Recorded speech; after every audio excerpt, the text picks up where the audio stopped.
With Jan Klukowski, final home game of the season. First of all, let's have a look at the game today. How did you feel that went in terms of performance levels? Yeah, really disappointed with the first 25 minutes. I thought Bradford had more energy, more enthusiasm for the game, and we felt that we had to make a change. So we changed the shape from the sideline, and I thought that really helped the players plug a few more gaps in wide areas, helped us build into the game, and I thought we finished the first half very, very strongly. We then spoke about starting fast at half time and being more on the front foot, which the boys did, and probably should have been 1-0 up after 30 seconds. And then a whole host of opportunities throughout the second half which should be taken and aren't.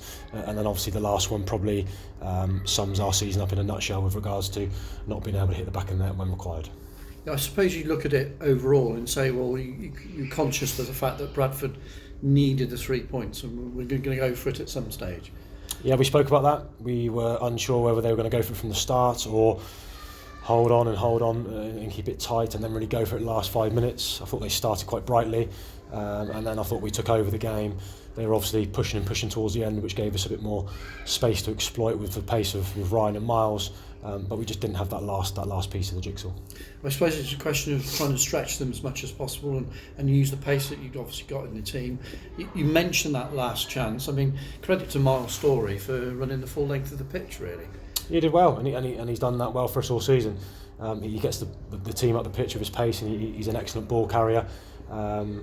But yeah, we've missed a chance, and I expect all of our squad members 9 out of 10 times to probably put that in the back of the net, and it would have been perfect timing. Last kick of the game, the crowd would have been very, very excited, and everyone walks away from Edgar Street with huge smiles and delight. But it wasn't meant to be. We have to hold on to the positives, which are a clean sheet, and I believe we might have matched the highest points total for Hereford in this division. So you'll be looking at that to build on that next week at Blythe. They'll be fighting for their lives as well up at Blythe next Saturday.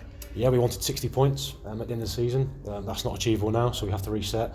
I believe we were looking for 58 points. We spoke to the players in the week about the integrity of the competition and making sure that we put a performance in, because if we were in the same position as other clubs, we'd expect them to be professional and perform properly. I believe we've done that, and we just haven't had that quality in the final moments. You talk about professionalism. I mean, I think you've exuded that a lot since you took over in difficult circumstances. How have you felt of how have you adapted to it? Yeah, I felt very comfortable. I think it's probably confirmed that it's something I see myself doing in the future, and I've enjoyed working for this great football club, and would like to thank everybody involved, from the board to the fans to the players, for trusting me to be and lead this club. So yeah, it's been wonderful learning for myself, great development, learned a lot along the way, but does leave with a tinge of frustration, and I think the players feel that we have underachieved. Certainly for overall the season, it's a case of what could have been, I suppose, as far as Hereford were concerned overall.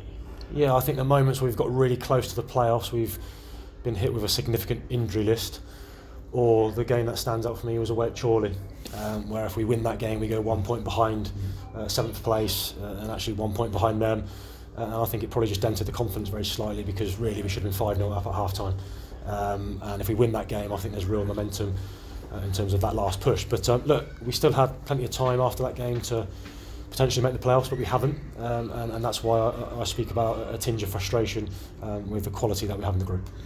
How close do you feel the squad is? Because obviously there's no out-and-out goal scorer out there, which every club wants.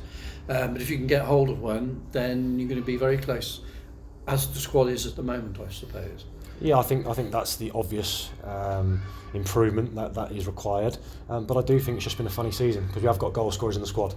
They've just either not been in great form, or we've just snatched at chances that have become available. So yeah, I think it's been an odd season.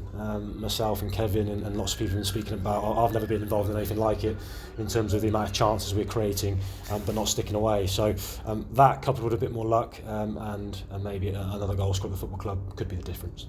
Have you spoken to Paul Caddis at all? Because he says he's going to stay in the background, leave you guys to it to maintain things today and next Saturday. Are you likely to talk to him at all, do you feel?